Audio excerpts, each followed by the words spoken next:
For a single hot water system failure, a full-service restaurant may lose up to $3,500 in revenue. That's a single occurrence. That's very detrimental to a site. Designers think about, how do we get around this? They think, I just add more capacity, but that doesn't really solve the problem either, because now you're spending more money up front. So you're still spending more money, you're spending more capital expenditure on the front end so that this doesn't happen to you. And it still might happen to you, right? Because there are single points of failure all over the system. One of the ways in which a traditional system ends up being less ideal is that it uses a non-modular design. What you're seeing on the diagram here is that you've got a traditional system with multiple units which are staged together in order to meet the demand. Most traditional systems used a master controller to tell all of the individual units in the system what to do. And what that means is it introduces a single point of failure into the system. If your master controller goes out, now you've lost communication across the units. That becomes a problem to deliver energy to the fixture.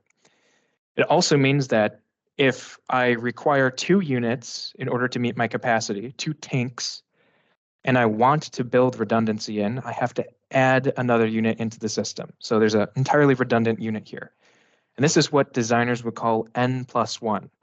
N is what I need. I'm adding 1 more so that if there is a failure, I'm still able to meet my full capacity. And so in order to meet this, you actually have to add a fully redundant unit. We have a modular design, so even on the largest units that we have, I only have to operate as many modules as are necessary. So this helps to save a lot of energy, and it's tremendous, actually, the amount of energy that this saves over a traditional system. And then it's also the case that heat exchangers are intelligently splitting the load. We talk about masterless cascading. That's a term we throw around a lot. This really is a huge component because we have individual modules with individual brains, which are going to turn themselves on and off as needed. And it's important to note that this is not a lead-lag setup. In a lead-lag system, you have a central brain. You have 1 brain for the entire system. It tells all the little pieces what to do.